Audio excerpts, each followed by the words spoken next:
প্রস্তুতি ম্যাচে ইনিংস ব্যবধানে হারের পর কোণঠাসা বাঘেদের আরও কিছুটা ভয় ধরাতেই কিনা স্টার্ক, কামিন্স, হ্যাজেলউড ত্রয়ীকে মাঠে নামানোর ঘোষণা ম্যাচের একদিন আগেই দিয়ে ফেলেছে ক্রিকেট অস্ট্রেলিয়ার একাদশটা দেখলে বোঝার উপায় নেই প্রতিপক্ষ বাংলাদেশ।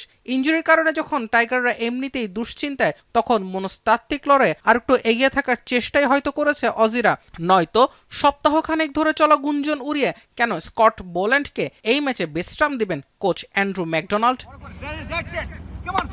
ম্যাচ পূর্ব সংবাদ সম্মেলনে অস্ট্রেলিয়ার অধিনায়ক প্যাট কামিন্সকে শোনালো আত্মবিশ্বাসী, নিজেদের নিয়ে কথা বললেন বেশি। বাংলাদেশ প্রসঙ্গে অজি অধিনায়কের উত্তর ছিল সাদামাটা।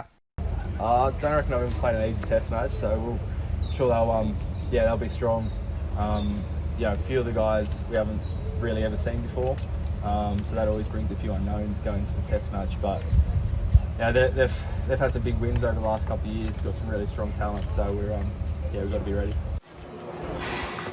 অস্ট্রেলিয়া যখন আত্মবিশ্বাসে ভরপুর, তখন বাংলাদেশ খুঁজতে যাবে বিপর্যয় ঠেকানোর রাস্তা। লিটন দাস ফিট হয়ে টেস্ট খেলবেন সেটা আগেই জানিয়ে দিয়েছেন অধিনায়ক শান্ত, কিন্তু তিন পেসারের কম্বিনেশনে তাসকিন হাসান মাহমুদের সঙ্গী আসলে কে হবেন তা নিয়েই থাকবে প্রশ্ন।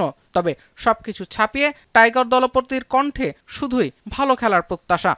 আমরা তো প্লেয়ার হিসেবে 5 দিন ক্রিকেট খেলতে চাই, 5 দিন ভালো ক্রিকেট খেলতে চাই, প্রত্যেকটা সেশন বাই সেশন খেলতে চাই, যেটা নর্মালি আমরা সবসময় বলে থাকি। সো এক একটা সেশন ইম্পর্টেন্ট, 4 দিন যাবে, 5 দিন যাবে না 3 দিন যাবে, এই ধরনের আলোচনা থাকবেই। বাট অ্যাজ এ প্লেয়ার হিসেবে আমাদের সবসময় লক্ষ্য থাকবে যে আমরা কত ভালো ক্রিকেট এখানে খেলতে পারি।